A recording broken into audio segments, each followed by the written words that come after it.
سامعین السلام علیکم. علم و آگہی پروگرام کے ساتھ آپ کا میزبان زرین عثمان حاضر خدمت ہے. سامعین، جس اسٹیٹ میں ہم اس وقت ہیں اس اسٹیٹ کو زندگی کہتے ہیں. زندگی سے منیمم مطلوبہ شناسائی حاصل کرنے کے بعد یہ زندہ ہستی اپنے آپ کو میں کی پہچان دیتی ہے اور پھر مستقل دیے رکھتی ہے. اپنے آپ کو میں کی پوزیشن پر کھڑا کر کے ہم زندگی کا عمل شروع کرتے ہیں، لیکن ہم یہ دیکھتے ہیں کہ یہ جو میں ہے ہمیں اس پر اختیار ہی نہیں حاصل، اس کو کبھی بھی فنا کر دیا جائے گا. تو جس چیز پر ہمیں اختیار حاصل نہیں ہے، اس کا مطلب یہ ہے کہ پھر ہم تو چھوٹے ہوئے اور جس کو اختیار حاصل ہوا وہ بڑا ہوا. جس نے یہ اختیار بخشا ہے وہ ہمارا خالق ہے اور ہم مخلوق ہیں. اس نے یہ بات ہمیں ہماری فطرت کے ذریعے بھی کمیونیکیٹ کی ہے اور اپنی تحریر کے ذریعے بھی، جس کے لیے اس نے حضرت جبرائیل علیہ السلام کا انتخاب کیا اور اپنے آخری رسول حضرت محمد صلی اللہ علیہ وسلم پر قرآن مجید کا نزول کیا. سامعین، یہ سلسلہ 23 سال جاری رہا. حضرت جبرائیل سخت سیکیورٹی میں اللہ تعالیٰ کے الفاظ لاتے رہے اور بڑے اہتمام کے بعد قرآن مجید جو ہے یہ امت کو دیا گیا ہے. تو آج کا ہمارا موضوع ہے ہی یہی کہ ہم یہ جانیں کہ قرآن مجید کا مطلوبہ انسان کیا ہے. اللہ تعالیٰ نے انسان کو پیدا کر دیا ہے، اب وہ انسان سے چاہتا کیا ہے. میرے سامنے تشریف رکھتے ہیں ڈاکٹر خالد ظہیر. السلام علیکم ڈاکٹر صاحب. وعلیکم السلام. ڈاکٹر صاحب، قرآن مجید کا مطلوبہ انسان کون ہے؟ میں نے آپ کی تمہید بڑی انجوائے کی. جی شکریہ. مگر اس میں صرف ایک اپنا ان پٹ دینا چاہتا ہوں. جی، یہ بات تو بالکل بجا ہے کہ اللہ خالق اور مالک ہے، تمام اختیار اسی کو حاصل ہے، ہم اس کی مخلوق ہیں، ناتواں کمزور ہیں اور ہمیں بہت تھوڑا اختیار حاصل ہے. لیکن بھائی اختیار ہے، یہ اختیار ہی تو ہے کہ جس کی بنیاد پر ہم اس کے ہاں جواب دیں ہیں. یہ اختیار ہی تو ہے کہ جس کے استعمال کے بارے میں رہنمائی کرنے کے لیے اللہ نے اپنے پیغمبر اور کتابیں بھیجیں. بالکل صحیح. یہ اختیار ہی تو ہے کہ جس کے بارے میں آپ مجھ سے سوال پوچھ رہے ہیں کہ بھائی ہم اس کو کیسے استعمال کریں. صحیح. تو گزارش یہ ہے کہ اس اختیار کو جانیں، اس کو پہچانیں ٹھیک ہے. اور اس کی قدر کریں. میں آپ کے سوال کے 50 جواب دے سکتا ہوں، ٹھیک ہے. یہ میرا اختیار ہے. صحیح ہے. میں اس میں سے کون سا جواب دوں یہ میرا امتحان ہے. جی. تو یہ امتحان تمام انسانوں کا ہے. اللہ نے انسان سے کیا چاہا ہے؟ دیکھیں، قرآن مجید اللہ کی جو کتاب ہے نا، اس میں ایک بڑی اہم پریزنٹیشن کی خوبی ہے اور اس کو قرآن خود بیان کرتا ہے. جی. غالباً سورہ ہود میں اللہ تعالیٰ نے اس کو بیان فرمایا کہ کتاب احکمت آیاتہ ثم فصلت. یہ وہ کتاب ہے جس کی آیات کو محکم کر کے بیان کیا گیا، کٹھی ہوئی، کمپریہنسو. چند الفاظ، بہت بڑا معنی، جس کو کہتے ہیں نا دریا کو کوزے میں بند کرنا. ثم فصلت، پھر اس کی تفصیل کی گئی اس ذات کی طرف سے جو سب کچھ جانتا ہے، بڑا حکیم ہے. اس کا فائدہ کیا ہوتا ہے؟ آپ کو بات اختصار سے اور پھر تفصیل سے بتائی جاتی ہے تاکہ بات سمجھ میں آئے. اور یہ بات معلوم ہوتی ہے کہ وہ جو تفصیل ہے وہ اسی اجمال کی تفصیل ہے. یہ ایسے ہے جیسے کہ ایک بیج ہے نا، بیج میں سے تنا نکلتا ہے، شاخیں نکلتی ہیں، پتے، پھول، پھل نکلتے ہیں، وہ سب اسی بیج کی تفصیل ہوتی ہے. ٹھیک ہے. اس تمہید کے بعد میں آپ کو بتاؤں کہ قرآن مجید میں اللہ تعالیٰ نے اختصار کے ساتھ جس چیز کا تمام انسانوں سے تقاضا کیا ہے، جی. یا یہ کہیے جو آپ نے سوال پوچھا کہ انسان مطلوب قرآن مجید کا اللہ تعالیٰ کا کون ہے، فرمایا ان الذین آمنوا وعملوا الصالحات. ٹھیک ہے. جو ایمان لائیں اور نیک اعمال کریں. اللہ تعالیٰ نے ان دو الفاظ کے بیان کے نتیجے میں بار بار فرمایا ہے اولئک اصحاب الجنہ، یہی جنت والے ہوں گے، ہم فیہا خالدون، اس میں ہمیشہ رہیں گے. ہم ابھی اس کی تفصیل کریں گے. جی ٹھیک ہے. لیکن وہ تفصیل اسی اجمال کی تفصیل ہوگی. جی ٹھیک ہے. میں اس اجمال کی تھوڑی سی تفصیل کر دوں. جی بالکل. وہ یہ ہے کہ دیکھیے، آپ کہیں کہ جو ایمان لائے اور جنہوں نے نیک اعمال کیے، یہ تو بڑی ریلیٹیو چیز ہے. یعنی کچھ لوگ ہیں جن کو پیغمبر صلی اللہ علیہ وسلم کی صحبت کا براہ راست موقع ملا، جی. ہم لوگ ہیں کہ جو آپ سے 1400 سال سے زیادہ دوری کے فاصلے پر بیٹھے ہوئے ہیں. بہت سے وہ لوگ ہیں کہ جن کو آپ کا پیغام پہنچا ہی نہیں. تو پھر یہ ایمان کیا ہے؟ ٹھیک ہے. اور یہ نیک اعمال کیا ہیں؟ اختصار کے ساتھ ایمان اصل میں صحیح علم کا نام ہے. ٹھیک ہے. آپ علم میں دیانتدار ہو جائیں, آپ سیکھنے میں سچے ہو جائیں, یہ پہلا تقاضا ہے. اگر آپ علم میں سچے ہیں, دیانتدار ہیں, آپ کے ہاں کوئی تعصب نہیں ہے, آپ کے ہاں سوچ میں کوئی رکاوٹ نہیں ہے, خواہشات آپ کی انانیت رکاوٹ نہیں بن رہی, تو آپ ایمان پائیں گے, آپ صحیح نتائج تک پہنچیں گے. یہ پہلا تقاضا ہے. اور دوسرا, جب آپ صحیح علم حاصل کر لیں گے, آپ ایمان کی نعمت سے مشرف ہو جائیں گے, تو ہمارے اندر اخلاق ہیں, صحیح اور غلط میں فرق کرنے کی صلاحیت ہے. اس کو جب ہم اپنی زندگی میں ڈھالیں گے, اپنی زندگی کو اس کے مطابق زندگی میں اپلائی کریں گے, تو یہ نیک اعمال ہے. تو آپ کے سوال کا مختصر جواب تو یہ ہے کہ قرآن کا مطلوب انسان وہ ہے کہ جو علم کے معاملے میں سچا ہو, یعنی ایمان لائے, اور عمل کے معاملے میں کھرا دیانتدار ہو, یعنی نیک اعمال کرے. ٹھیک ہے سامعین, یہاں پر وقت وہ ہے بریک کا. بریک کے بعد آئیں گے تو گفتگو کو یہیں سے جاری رکھیں گے. Stay tune to ITU FM 90.4. Please take a break. Welcome back سامعین, دس از ITU FM 90.4. میں ہوں آپ کا میزبان زرین عثمان. میرے سامنے تشریف رکھتے ہیں ڈاکٹر خالد ظہیر, اور ہم بات کر رہے ہیں کہ قرآن مجید کا مطلوب انسان کون ہوتا ہے. جی ڈاکٹر صاحب, آپ بات کر رہے تھے. جی, میں نے آپ کے سامنے ایک اختصار کے ساتھ اللہ تعالیٰ کی طرف سے ہم سے توقع کو بیان کیا کہ وہ یہ چاہتا ہے کہ ہم علم میں بھی سچے ہوں اور عمل میں بھی کھرے ہوں. ان الذین آمنوا وعملوا الصالحات. اس کو پھر قرآن نے مختلف انداز میں بیان کیا ہے, یا یوں کہیے قرآن نے اس کی تشریح کی ہے. ٹھیک ہے. اس اجمال کو کھولا ہے. ایک مقام پر اللہ تعالیٰ نے جو بات بیان کی ہے وہ علم اور عمل دونوں سے ہے, اور بہت سی باتیں ایسی ہیں جن کا تعلق علم سے ہے, یعنی ایمان سے ہے, اور بہت سی باتیں ایسی ہیں جن کا تعلق عمل سے ہے اور اخلاق سے ہے. ان کو ہم دیکھ لیں گے انشاءاللہ. لیکن علم سے متعلق جو قرآن نے اس کی ایک دوسرے انداز میں تشریح کی ہے, میں دوسرے انداز میں کہہ رہا ہوں کہ اصل میں بات وہی ہے, لیکن واضح ہونا چاہیے نا کہ کرنا کیا ہے. تو معلوم ہوتا ہے کہ اگر آپ کا علم سچا ہے, آپ کا عمل کھرا ہے, تو آپ اصل میں اللہ کی عبادت کریں گے, آپ اللہ کے بندے بنیں گے. چنانچہ یہی قرآن مجید نے ہم انسانوں کے نقطہ نظر سے اللہ کے ہم کو بنانے کا مقصد بیان کیا ہے. وما خلقت الجن والانس الا لیعبدون. میں نے انسانوں کو اور جنوں کو نہیں پیدا کیا مگر اس مقصد کے لیے کہ وہ میری عبادت کریں. ٹھیک ہے. میں یہ وضاحت کرنا چاہتا ہوں کہ یہ اللہ کی ضرورت نہیں ہے, خدا تعالیٰ کو اس کی کوئی حاجت نہیں ہے کہ ہم اس کے بندے بن کے رہیں. یہ اس نے ہمارے پہلو سے بیان کیا ہے کہ ہم اس کی عبادت کریں. عبادت انسان کے علم میں بھی ہے اور اس کے عمل میں بھی ہے. ہم نے اس کا بندہ بن کے رہنا ہے, علمی طور پر بھی, عقلی طور پر بھی. ہم نے اس کا بندہ بن کے رہنا ہے عملی طور پر بھی. کیسے؟ پہلے علم کو لیجئے.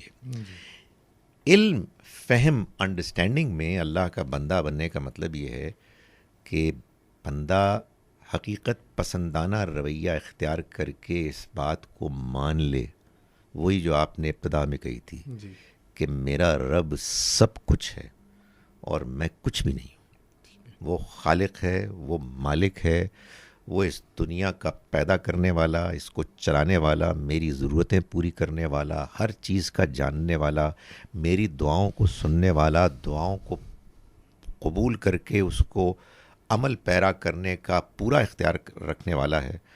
تو میں اس کے سامنے ایک بندہ ناچیز ہوں. میرا صحیح رویہ یہ ہونا چاہیے کہ میں عاجزی اور انکساری اختیار کروں. چنانچہ جب آپ دیکھتے ہیں عبادت کی تشریح ہمارے ہاں جو اہل لغت نے بھی کی ہے اور مفسرین نے بھی، وہ یہی ہے کہ تذلل، تضرع، انکساری، عاجزی، دعا، استغفار، توبہ، یہ ہے اصل عبادت، اس پر توکل، بھروسہ. یہ علم ہے کہ آپ نے اس کو جان لیا، اور جب آپ یہ کام کرتے ہیں، یہ جو میں نے ابھی بیان کیے، یہ اصل میں اس کی عملی تشریح ہے جو اس طرح سے ابتدا میں حقیقت میں اپنی اصل روح میں پیدا ہوتی ہے. پھر اس کے بعد اللہ تعالیٰ نے ہمیں کچھ ہمارے عملی وجود کو ہدایات دی ہیں کہ جو اسی عبادت کے جذبے کو عمل میں ڈھالتی ہیں. ایک تو ہمارے اندر اس یاد دہانی کو پیدا کرتی ہیں کہ ہم اللہ کے بندے ہیں، اور دوسرا اس حقیقی عبادت یعنی اس انکساری عاجزی کے رویے کی کیفیت کو وہ مضبوط کرتی ہیں. چنانچہ نماز، روزہ، حج، زکوٰۃ، یہ اسی حقیقی عبادت کے پھر وہ عملی مظاہرے ہیں جن کو اللہ نے لازم کر دیا ہے. ٹھیک ہے. اچھا، یہ ڈاکٹر صاحب اپنی جتنی باتیں یہ بیان فرمائی ہیں، یہ تمام باتیں انبیاء علیہم السلام میں اپنی انتہا تک جا کر پوری ہوئی ہیں، یہ کوئی شبہ ہی نہیں. تو اب جب کہ جیسے مثال کے طور پر اگر ہم صحابہ کرام کی زندگی سے اللہ کے رسول کو نکال دیں تو وہ کچھ بھی نہیں باقی رہ جاتا ہے. یعنی حضرت ابوبکر صدیق، اگر حضرت ابوبکر صدیق بنے ہیں تو اس میں رسول اللہ کا بڑا رول ہے. اب جب کہ آج کے دور میں ہمارے آگے قرآن کے وہ مطلوبہ نمونے یا تو نہیں ہیں یا بہت کم ہیں، تو اس بحران سے کیسے نمٹا جائے؟ بڑے اچھا سوال کیا آپ نے، سوائے اس کے کہ میں بحران کو نہیں مانتا. ٹھیک ہے. اس لیے کہ خدا تعالیٰ نے کسی انسان کو یہ اچھی طرح سے جان لیں کبھی بھی پوزیشن آف ڈس ایڈوانٹیج میں رکھا ہی نہیں ہے. صحیح ہے. کوئی ایڈوانٹیج ڈس ایڈوانٹیج نہیں ہے، ہر بندے کا امتحان مختلف ہے. لیکن ڈاکٹر صاحب ایک جملہ معترضہ کے طور پر اگر آپ اجازت اس میں ایڈ کروں. جی وہ یہ کہ اب تو نبوت ختم ہو چکی ہے. جی نبی کی صحبت میں ہونا اور نبی کی صحبت میں نہ ہونا، کیا ہم یہ نہیں کہیں گے کہ یہ بہت بڑا فرق ہے؟ تو دیکھیں، بات یہ ہے کہ فرق تو ہے. میں نے تو فرق کی بات نہیں کی، صحیح، میں نے تو ڈس ایڈوانٹیج کی بات کی ہے. ٹھیک ہے. اس لیے کہ میرے رب میں کوئی عیب نہیں ہے. بے شک. سبحان اللہ ہم کہتے ہیں تو اس کا مطلب یہ ہے کہ وہ ہر عیب سے پاک ہے. میرے رب نے جس بندے کو جس امتحان میں ڈالا ہے، صحیح ہے، اس کے لیے وہی امتحان موزوں ترین تھا. صحیح ہے. اب آپ کے سوال کا جواب یہ ہے کہ بالکل ٹھیک بات ہے. نبی اکرم صلی اللہ علیہ وسلم کی صحبت کا ملنا بہت بڑا شرف ہے. کیا بات ہے، کیا کہنے ہیں اس ماحول کے. لیکن ہمیں اللہ نے وہ موقع نہیں دیا. جی. تو کیا اس کی وجہ سے ہم خدا تعالیٰ کے ہاں جواب دہی کے معاملے میں کچھ ڈس ایڈوانٹیج میں نہیں ہیں؟ نہیں ہے. یہ اللہ تعالیٰ نے واضح کر دیا. اور میں آپ کو اللہ کا ارشاد کوٹ کرتا ہوں. سورہ اعراف، سورہ نمبر 7 آیت نمبر 42 اس میں اللہ تعالیٰ فرماتے ہیں وہی بات جو میں نے ابھی بیان کی. ان الذین آمنوا وعملوا الصالحات، وہ لوگ کہ جو ایمان لائے اور جنہوں نے نیک اعمال کیے. یہ پہلا جملہ ہے. آیت کا تیسرا جملہ ہے اولئک اصحاب الجنہ، یہ لوگ ہیں کہ جو جنت والے ہوں گے، ہم فیہا خالدون، اس میں وہ ہمیشہ رہیں گے. ٹھیک ہے. درمیان میں دوسرا جملہ ان دونوں کے اللہ تعالیٰ نے بیان فرمایا، اور فرمایا کہ یہ جو میں نے کہا ایمان اور نیک اعمال، تو لا نکلف نفسا الا وسعہا، ہم کسی انسان کو اس کی وسعت سے زیادہ مکلف جواب دہ نہیں ٹھہرائیں گے. یعنی مطلب یہ ہے آپ جو ہیں، جو آپ کی پرسنالٹی ہے، جو آپ کی انٹیلیجنس ہے، جو آپ کی کے جذبات ہیں، اور جو آپ کا ماحول ہے، جو آپ کے حالات ہیں، والدین ہیں وغیرہ وغیرہ، علاقہ ہے، ان سب کو سامنے رکھ کے اللہ تعالیٰ یہ طے کرے گا کہ آپ کی وسعت، آپ کا پوٹینشل کیا ہے. ٹھیک ہے. اور اس کی بیسس پہ یہ فیصلہ کرے گا کہ ایمان اور نیک اعمال کے معاملے میں آپ سے کتنی کم سے کم توقع کی جانی چاہیے. آپ پورے اتر گئے، آپ کامیاب ہیں. ٹھیک ہے, اس بات کی تو بالکل وضاحت ہو گئی. سامعین, یہاں پر ایک بریک لینا ہے ہمیں, بریک کے بعد انشاءاللہ دوبارہ آتے ہیں تو گفتگو یہیں سے ریزیوم کریں گے. سامعین, welcome back to the programme. میں ہوں آپ کا میزبان ذہین عثمان. میرے سامنے تشریف رکھتے ہیں ڈاکٹر خالد ظہیر. آج کا جو ہمارا عنوان ہے وہ ہے قرآن کا مطلوبہ انسان کون ہوتا ہے. بات کو آگے بڑھاتے ہیں. ڈاکٹر صاحب, ایک سوال یہ ہے کہ سورہ بقرہ کے شروع میں اللہ تعالیٰ نے فرمایا کہ ذالک الکتاب لا ریب فیہ ھدی للمتقین, کہ یہ وہ کتاب ہے جس میں کوئی شک نہیں, ہدایت ہے متقیوں کے لیے. تو قرآن مجید نے یہاں پرٹیکولرلی بتا دیا ہے کہ اس سے ہدایت صرف متقیوں کو ملے گی. کیا اس کا مطلب, تو ڈیفینیٹلی جو at the face of it تو یہی لگتا ہے کہ کافر اور غیر مسلم تو دور, اس سے عام مسلمان بھی دور ہو جائے گا ہدایت دینے سے. غیر متقی مسلمان, صرف متقیوں کو ہدایت ملے گی. اس بات پر ذرا تبصرہ کر دیں. دیکھیے, جب آپ قرآن مجید کو پڑھتے ہیں تو ظاہر ہے کہ آپ اس کو سمجھ کے پڑھتے ہیں, جی, اور جب آپ سمجھ کے پڑھتے ہیں تو آپ یہ جاننا چاہتے ہیں کہ قرآن کیا کہہ رہا ہے. جی, جب یہ جاننے کی کوشش کرتے ہیں تو پھر آپ یہ جاننے کی کوشش بھی کرتے ہیں کہ قرآن کو سمجھنے کے اصول کیا ہیں. جی, تو بھائی وہ میں تفصیلی بات نہیں کر رہا, میں آپ کو ایک اصل الاصول بتا رہا ہوں. قرآن مجید کو سمجھنے کا جو خود قرآن نے بیان کیا ہے وہ یہ ہے کہ قرآن کی کوئی بات دوسری بات سے متضاد, کنٹرڈکٹری نہیں ہوتی.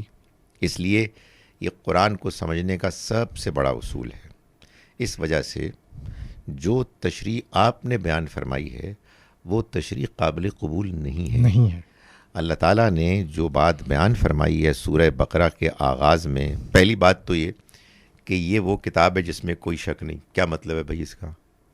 بات یہ ہے کہ جو نیا آدمی اس کو پڑھے گا اس کو شک تو ہوگا, سوال تو ہوں گے. اس لیے تو ہم کہہ رہے ہیں کہ یہ اللہ تعالیٰ نے متقیوں کے لیے خاص کر دیا, گزارش تو اور وہ یہ سوال نہیں کریں گے. گزارش یہ ہے کہ اللہ تعالیٰ یہ بات بیان ہی نہیں فرما رہے. صحیح ہے. میں کیوں کہہ رہا ہوں؟ میں اس لیے کہہ رہا ہوں کہ یہی پروسیس ہے لرننگ کا قرآن کے. لیکن یہ بات تو فرما رہے ہیں نا کہ ہدی للمتقین. میں بھی اس کی تشریح کرتا ہوں. جی, ٹھیک ہے. تو اس کو میں اصل میں یہ چاہتا ہوں کہ ہم یہ سمجھیں کہ قرآن کو سمجھنا کیسے ہے. جب آپ قرآن کی ایک تشریح سنتے ہیں, پڑھتے ہیں, تو لامحالہ کچھ سوالات پیدا ہوتے ہیں. جوابات مل گئے, تسلی ہو گئی. نہیں ملے تو پھر سوچتے رہیے. اس آیت کا مطلب ہے پہلے ٹکڑے کا ذالک الکتاب, یہ وہ کتاب ہے. کیا مطلب؟ وہ جس کا انتظار تھا, جس کی پیش گوئی موجود تھی, جس کی خوشخبری موسیٰ علیہ السلام نے دی تھی, جس کی پیشن گوئی عیسیٰ علیہ السلام نے کی تھی, جس کی دعا ابراہیم اور اسماعیل علیہ السلام نے اللہ کے گھر کو بناتے ہوئے کی تھی. ٹھیک ہے. یہ پیغمبر اور یہ کتاب وہ کتاب ہے لا ریب فیہ, اس حقیقت میں کوئی شک نہیں. ٹھیک ہے, سمجھ آئی بات؟ سمجھ گئے. یعنی یہ بات نہیں ہے کہ یہ وہ کتاب ہے اس میں کوئی شک نہیں. تو آپ پہلی فیز میں داخلے کے اندر ہی لوگوں کو مایوس کر دیتے ہیں کہ کوئی سوال نہیں کرنا, اس لیے کہ سوال کیا تو تم شک کر رہے ہو. نہیں, ایسی بات نہیں ہے. قرآن آپ کو اس بات پر ابھارتا ہے کہ آپ تدبر کریں. جب آپ تدبر کریں گے تو سوال پیدا ہوں گے, شکوک پیدا ہوں گے, پھر غور و فکر کے نتیجے میں آپ کو جوابات ملیں گے اور وہ شکوک دور ہوں گے. نمبر 1. جی جی جی. ابھی دوسرا مسئلہ ابھی حل نہیں ہوا. جی. اچھا, ایک سوال اس میں انٹرسٹنگ سوال جو یہ پیدا ہوتا ہے, وہ مثال کے طور پر متکلم کو کلام کرتے ہوئے اپنا تعارف نہیں کروانا پڑتا. جیسے آپ یہاں بیٹھ کر کلام کر رہے ہیں تو اس کو آبویسلی مطلب ہے کہ خالد ظہیر صاحب کلام کر رہے ہیں. تو جب اللہ تعالیٰ کلام کر رہا ہے تو اللہ تعالیٰ یہ کیوں کہے گا کہ یہ میں کلام کر رہا ہوں یا یہ میری بھیجی ہوئی کتاب ہی ہے؟ تو یہ تو الٹیمیٹلی اس بات کا مطلب ہے کہ یہ اللہ تعالیٰ کے الفاظ ہیں. تو جس کو شاید ہم اس بات سے جوڑنا چاہ رہے تھے کہ جب متقی اس قرآن کے آگے آئیں گے تو وہ شاید خود یہ سمجھ جائیں گے کہ یہ اللہ تعالیٰ کے الفاظ ہیں. کیا یہ بات درست ہے کہنا؟ دیکھیں, میں اسی بات کو کویسچن کرتے ہی تو اپنا جواب جی بالکل ٹھیک ہے, بالکل ٹھیک. آپ کے اس سوال کا جواب یہ ہے کہ اللہ تعالیٰ یہاں اپنا تعارف نہیں کرا رہے, بلکہ یہ بتا رہے ہیں کہ یہ جو میرے اس کلام کے اولین مخاطب ایڈریسیز ہیں یہ یہود و نصارہ. اس لیے کہ سورہ بقرہ یہ اور سورہ آل عمران اس کا جو پہلا حصہ ہے اس میں خطاب ہی یہود و نصارہ سے ہے. باقی سب لوگ اس میں ضمناً آئے ہیں, جنرلی پھر وہ بھی اس میں انکلوڈ ہو جاتے ہیں. ان کو یہ بتایا جا رہا ہے کہ جس کتاب کا تمہیں انتظار تھا، جس کے لیے سورہ فاتحہ میں لوگ دعا کر رہے تھے، دعا سکھائی ہے، جی جی، خود اہدنا الصراط المستقیم، یہ وہی کتاب ہے. اس ریئلٹی میں کوئی شبہ نہیں ہے. جی بالکل صحیح. ٹھیک ہے. ہاں ہدی للمتقین. اب دوسری بات اللہ تعالیٰ نے کی خاص طور پر ان یہودیوں کو کہ جو اس مقام کے مخاطب تھے، قرآن کے اس بیان کے ایڈریسز تھے، کہ تم اس پر اعتراض کر رہے ہو اور تم اس کو ٹال رہے ہو، نظر انداز کر رہے ہو، اس پر ایمان لانے اور عمل کرنے سے گریز کر رہے ہو. یہ ہدایت کی کتاب بن چکا ہے ان متقیوں کے لیے. ٹھیک ہے. وہ صحابہ کرام جو سامنے موجود تھے، اللہ تعالیٰ ان کی طرف اشارہ کر رہا ہے کہ یہ ان کے لیے کہ یہ کتاب وہی کتاب ہے، اس میں کوئی شک نہیں. ٹھیک ہے. اور یہ ہدایت کی کتاب بن چکی ہے ان متقیوں کے لیے. پھر اس کی آگے تشریح کی کہ متقی کون ہے. الذین یؤمنون بالغیب ویقیمون الصلاۃ ومما رزقناہم ینفقون. وہ سارے اوصاف کہ جو اللہ تعالیٰ نے متقیوں یعنی صحابہ کرام کے بیان کیے، وہ اوصاف تھے کہ وہاں کے بگڑے ہوئے یہودی جو مخاطب تھے اس کے بالکل اپوزٹ تھے. ٹھیک ہے. بالکل الٹ رویہ تھا. تو گویا کہ ان کو یہ بتایا جا رہا ہے کہ تم اگر محروم ہوئے ہو اس کتاب کو سمجھنے اور ماننے کے معاملے میں، تو اس کی وجہ یہ ہے کہ تم نے یہ رویہ اختیار نہیں کیا. ٹھیک ہے سامعین، یہاں ایک بہت دلچسپ موڑ پر بریک لینا پڑ رہا ہے. ہم بریک کے بعد دوبارہ آتے ہیں تو انشاءاللہ گفتگو یہیں سے ریزیوم کرتے ہیں. Please take a break. Welcome back to ITU FM 90.4. میں ہوں آپ کا میزبان زرین عثمان. میرے سامنے تشریف فرما ہیں ڈاکٹر خالد ظہیر، اور ہم بات کر رہے ہیں کہ قرآن مجید کا مطلوب انسان کون ہوتا ہے. ڈاکٹر صاحب، اب اس میں ایک سوال یہ پیدا ہوتا ہے، آپ نے یہ جتنی باتیں ابھی بیان فرمائیں، قرآن کے معنی تک پہنچنے کے لیے اس بیک گراؤنڈ کو ملحوظ رکھنا ضروری ہوتا ہے، نہیں تو بندہ معنی سے بھٹک سکتا ہے. جیسے میں نے شروع میں ایک شرح کرنے کی کوشش کی اور وہ ظاہر ہے اس کا بیک گراؤنڈ میرے ذہن میں نہیں تھا. تو اب یہ تو بڑی مشکل ہے.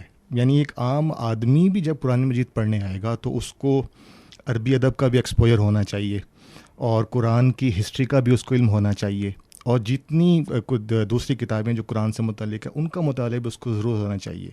تو یہ عام آدمی تو بہت مشکل میں پڑھ سکتا ہے. ہم دنیا کی کوئی بھی کتاب پڑھتے ہیں اس میں ہمیں یہ پینز نہیں لینے پڑتے، یعنی ہم باقی کتابوں سے انڈیپینڈنٹ ہو کر متکلم کی مراد تک پہنچ جاتے ہیں. تو اس مشکل کو کیسے رفع کیا جائے گا؟ 2-3 باتیں ہیں.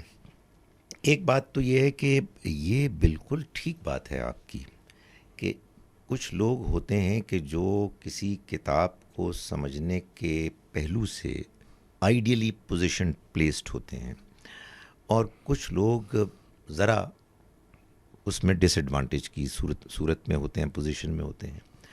لیکن ایک معاملہ یہ ہے کہ اللہ کی نگاہ میں جن کی پوزیشن زیادہ بہتر ہے، کیا وہ زیادہ پسندیدہ ہیں؟ اور جن کی پوزیشن ذرا دور کی ہے، ان کو سمجھنے میں دقت ہوگی، مشکل آئے گی، کیا وہ ڈس ایڈوانٹیج میں ہے؟ نہیں. میں اس کا جواب دے چکا ہوں. اس لیے کہ اللہ کے ہاں اصل چیز ہے وہ اسٹرگل، دیانت دارانہ کوشش، کہ آپ جستجو کریں، جاننے کی کوشش کریں کہ صحیح بات کیا ہے. ٹھیک ہے. صحیح بات کیا ہے، یہ بات آپ کی بالکل بجا ہے. جی. اس کو جاننے کے لیے جتنا زیادہ آپ اکوپڈ ہوں گے، عربی زبان، کلاسیکل عربک، اس زمانے کے پس منظر اور شان نزول سے قرآن مجید کے نزول کے زمانے کے حالات، جی جی، اس میں جو مختلف گروہ تھے ان کے بارے میں آگاہی، جس کے بارے میں قرآن خود بھی آگاہ کرتا ہے، یہ سب اپنی جگہ پر بڑی قیمتی انفارمیشن ہے. مگر میں آپ کو یہ بتانا چاہتا ہوں کہ قرآن ایک ایسی شاندار کتاب ہے جس نے خود اپنے بارے میں کہا کہ یہ الفرقان ہے، یہ کسوٹی ہے، صحیح اور غلط کے درمیان فرق کر دینے والی کتاب. تو میں آپ کو یقین دلاؤں کہ ایک آرڈنری مسلمان کی حیثیت سے آپ اگر کسی عالم کی گفتگو سن رہے ہوں گے، دھیان سے، سمجھداری کے ساتھ اور محض عقیدت مندی کے ساتھ ان کی بات پر ہاں میں ہاں نہیں ملا رہے ہوں گے، تو آپ کو یہ محسوس ہوگا کہ ان کی یہ بات آیت کی بہترین تشریح ہے. ٹھیک ہے. آیت کے الفاظ اور یہ معنی آپس میں مطابقت رکھتے ہیں، یا آپ کہیں گے کہ بات نہیں بنی.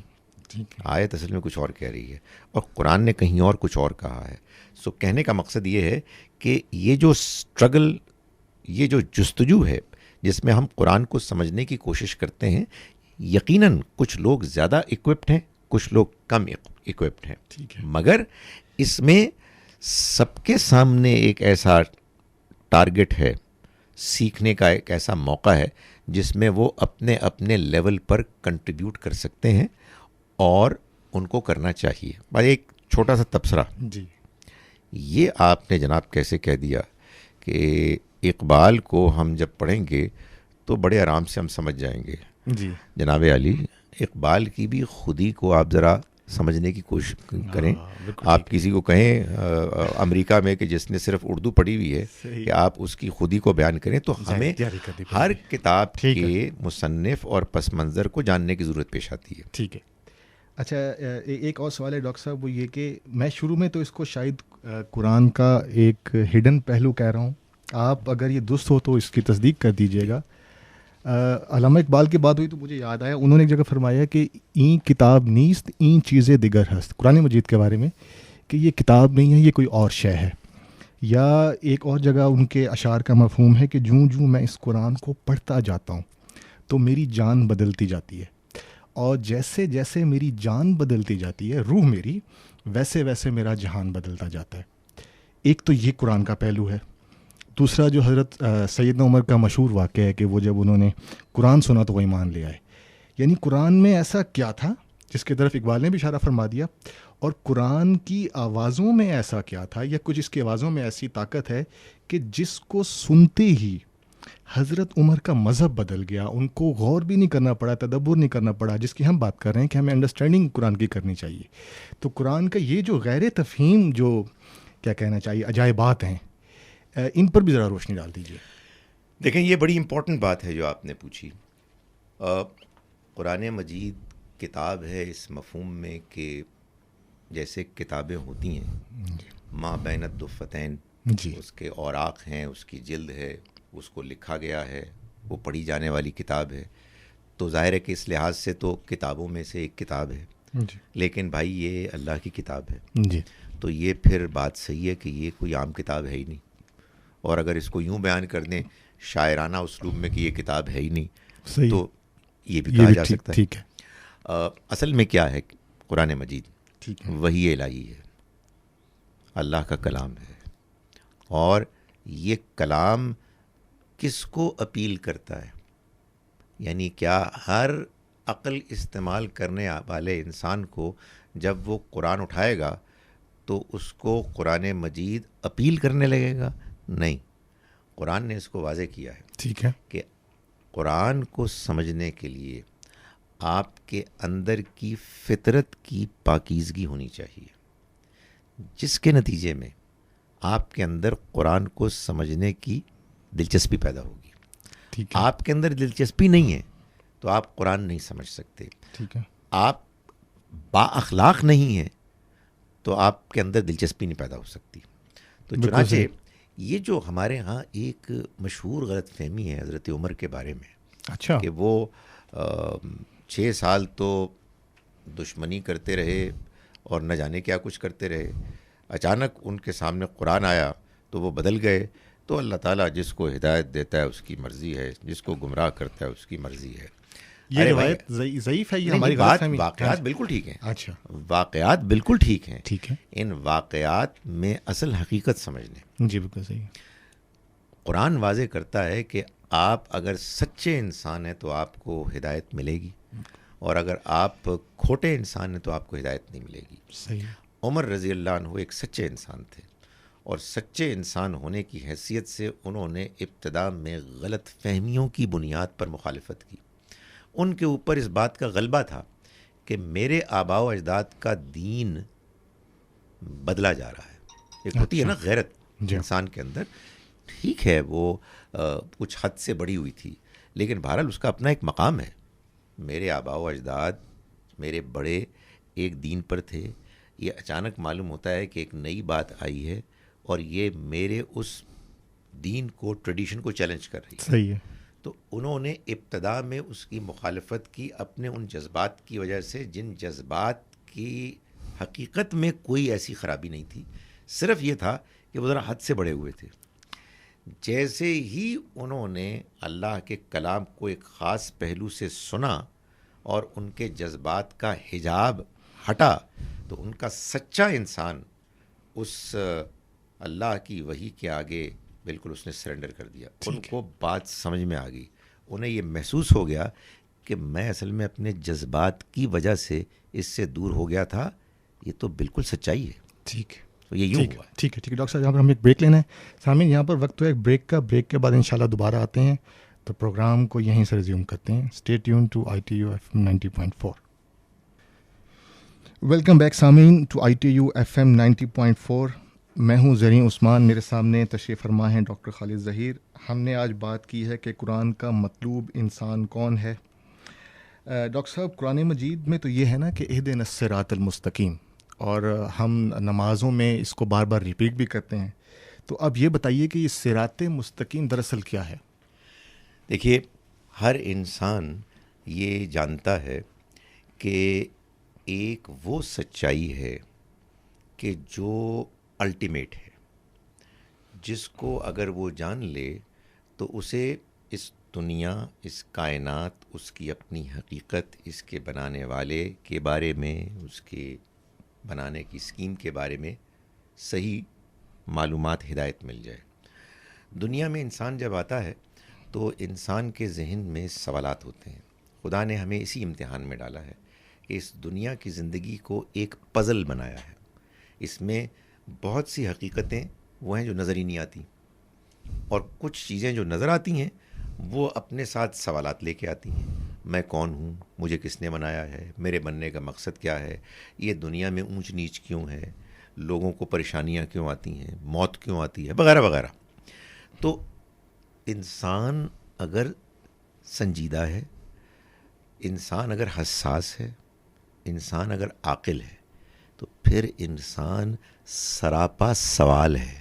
بالکل صحیح بات ہے۔ وہ پوچھنے کے لیے بیتاب ہے، وہ جاننے کے لیے متمنی ہے۔ یہی آیت کہہ رہی ہے، اہدنا الصراط المستقیم، مجھے وہ سیدھا راستہ دکھا جس راستے کو اختیار کر کے میں تجھ کو پالوں، میں منزل کو پالوں، میں کامیابی کو پالوں۔ تو اب انسان کے اندر اس دنیا میں آنے کے بعد اس کے ذہن میں جو سوالات پیدا ہوتے ہیں، اور اس کے بعد جو ایک تمنا پیدا ہوتی ہے کہ وہ ان سوالوں کے جوابات صحیح پائے اور وہ راستہ اختیار کر لے کہ جس راستے کو اختیار کر کے اس دنیا کی زندگی کے امتحان اور پزل سے گزر کے وہ منزل مقصود تک پہنچ جائے۔ ٹھیک ہے، تو یہ جو قرآن مجید میں آتا ہے کہ انبیاء علیہم السلام، صدیقین، شہداء، یہ انہی کا راستہ ہے صراط یہ مستقیم؟ اب آگے جب ہم دعا کرتے ہیں نا، اہدنا الصراط المستقیم، جی، تو اس کی پھر ہم وضاحت کرتے ہیں۔ ٹھیک ہے۔ کیوں وضاحت کرتے ہیں؟ اس لیے کہ انسان جس چیز کو چاہتا ہے، اس کی خواہش ہوتی ہے کہ وہ جب مانگے اس کو تو کوئی کنفیوژن نہ ہو، بالکل کلیریفائی کرے۔ تو اس لیے اللہ تعالیٰ نے اپنے الفاظ میں ہمارے اندر کی اس دعا کو واضح کیا، صراط الذین انعمت علیہم، راستہ ان لوگوں کا جن پر تو نے انعام کیا۔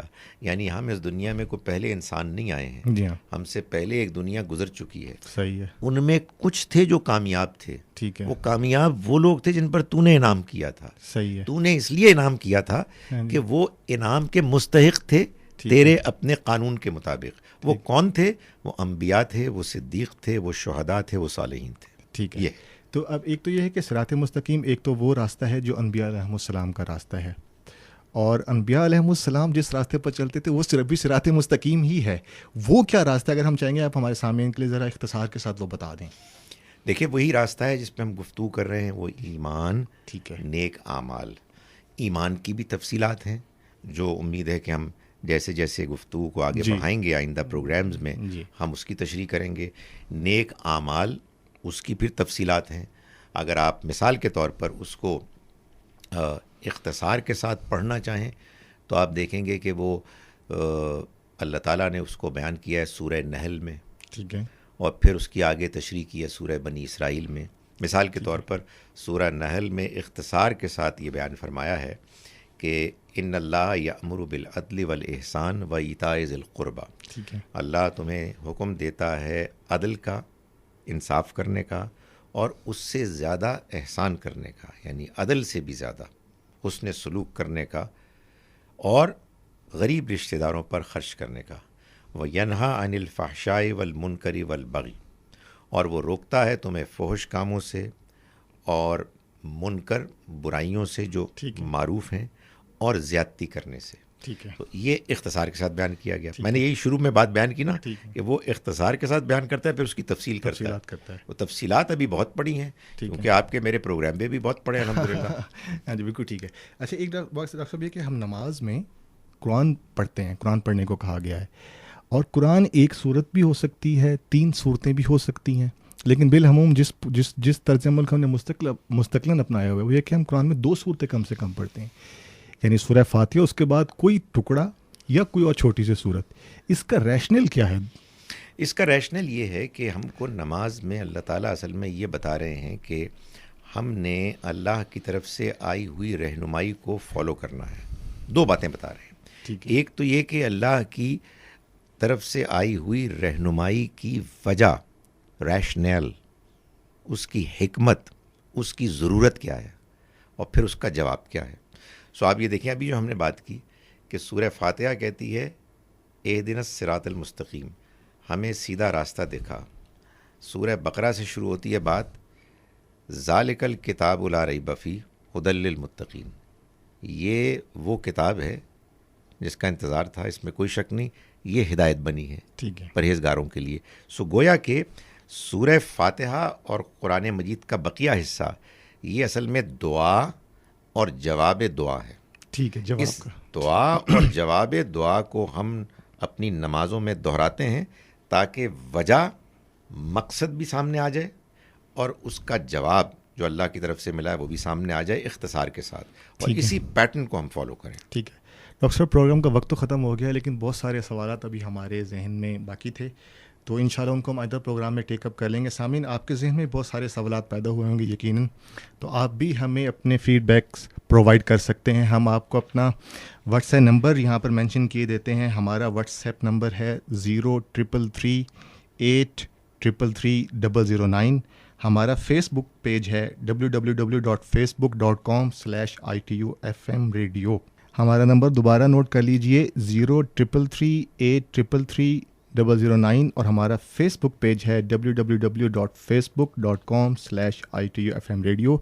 کچھ سامعین اگر ہمیں ای میل کے ذریعے رابطہ کرنا چاہیں تو وہ ای میل کے ذریعے بھی رابطہ کر سکتے ہیں۔ ہمارا ای میل ایڈریس ہے zareen@abbas@gmail.com۔